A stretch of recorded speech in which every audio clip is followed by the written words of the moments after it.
Good morning, 6th class.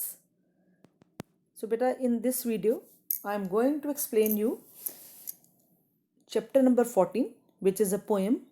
The name of the poem is Wind on the Mill, given on page number 101 of your literature book, and the poet of this poem is A. Milne. अब इस poem में जो narrator अपना experience share कर रहे हैं और enjoy कर रहे हैं विंड की ब्यूटी को लेकर, और वो ये बताते हैं कि वो देख नहीं सकते हैं उसको, बट उसकी मूवमेंट से जो उसका रिजल्ट आता है वो उसको एक्सपीरियंस कर सकते हैं.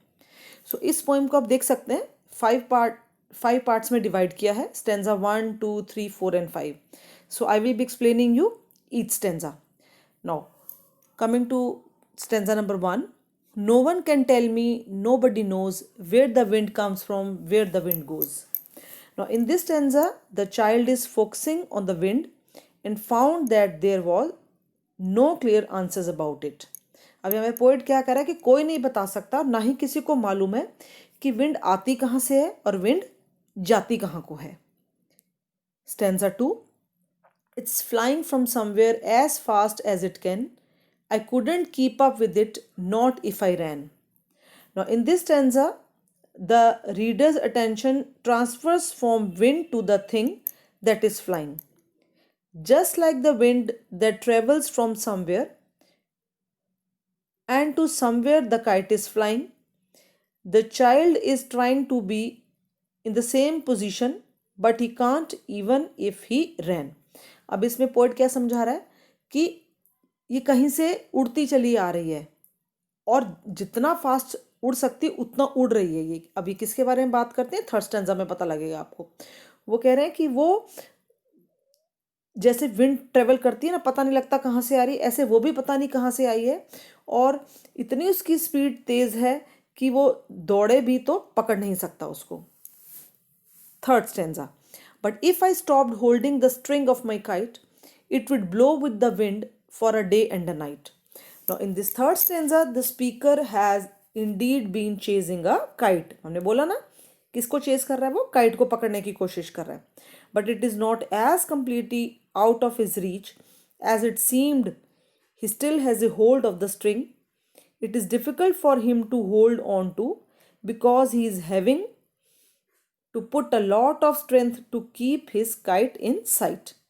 He was to let go of his kite which would blow with the wind all day and night. अब इस थर्ड स्टैंजा में क्या कर रहे हैं कि उन्होंने वो काइट का वो जो धागा होता है उसको पकड़ा हुआ है, उसको होल्ड करने की कोशिश कर रहे हैं और पूरे अपनी ताकत लगा रहे हैं, और अगर वो उड़ जाएगी तो वो हवा के साथ बह जाएगी काइट और वो दिन रात फिर हवा में घूमेगी. काइट की बात कर रहे हैं. Stanza 4, and then when I found it, wherever it blew, I should know that the wind had been going there too. अब स्टैंजा 4 में पोएट क्या कह रहे हैं, the bad thing has happened as the kite is taken away by the wind.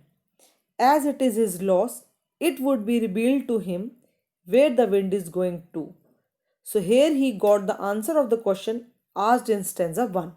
अब इस stanza में वो कह रहे हैं सबसे बुरी चीज़ क्या हुई है कि विंड के साथ वो क्या भगा के ले गई, विंड काइट को अपने साथ भगा के ले गई, जबकि ये उसका नुकसान था. बट इस नुकसान से उसको ये पता लग गया कि विंड जा किस तरफ को रही है. जो हमने स्टैंजा फर्स्ट में कहा था ना कि विंड आती कहाँ से और जाती कहाँ से, अब एटलीस्ट बच्चे को पता तो लगा कि ये कहाँ को जा रही है. एक क्वेश्चन का आंसर तो उसको मिल गया. Now coming to last stanza, so then I could tell them where the wind goes, but where the wind comes from nobody knows. Now in this last stanza the speaker comes to know where the wind is going, but he would be able to tell the adults about it. This would bring him satisfaction, but he would still be left with the question where the wind comes from. वो कह रहे हैं वो बता पाएगा कि wind गई किस तरफ है, बट विंड आती कहाँ से है वो किसी को भी नहीं मालूम है. इस क्वेश्चन का आंसर किसी के पास भी नहीं. अब किस क्वेश्चन का आंसर मिला कि विंड जा किस तरफ को रही है, जिस तरफ हवा का भाव था और वो काइट को अपने साथ बहा के ले गई, तो पता लग गया विंड जाती किस तरफ है. अब आती कहाँ से है वो किसी को नहीं मालूम है. बहुत इजी पोएम थी. आप दोबारा से इस पोएम को रीड करेंगे और इसको समझने की कोशिश करेंगे. अगर कोई डिफ़िकल्ट मीनिंग लग रहा है तो आप अपने 102 पेज पर डिफिकल्ट मीनिंग्स दिए हुए हैं, फिर भी कोई प्रॉब्लम आती है तो you can search that word in the dictionary. I hope आपको ये पोएम समझ आ जाएगी, ज़्यादा डिफिकल्ट पोएम नहीं है। दोबारा से इसको रीड करिए, इंट्रोडक्शन पढ़िए, रीड करिए और इसको फिर समझने की कोशिश करिए। Thank you so much, God bless you all.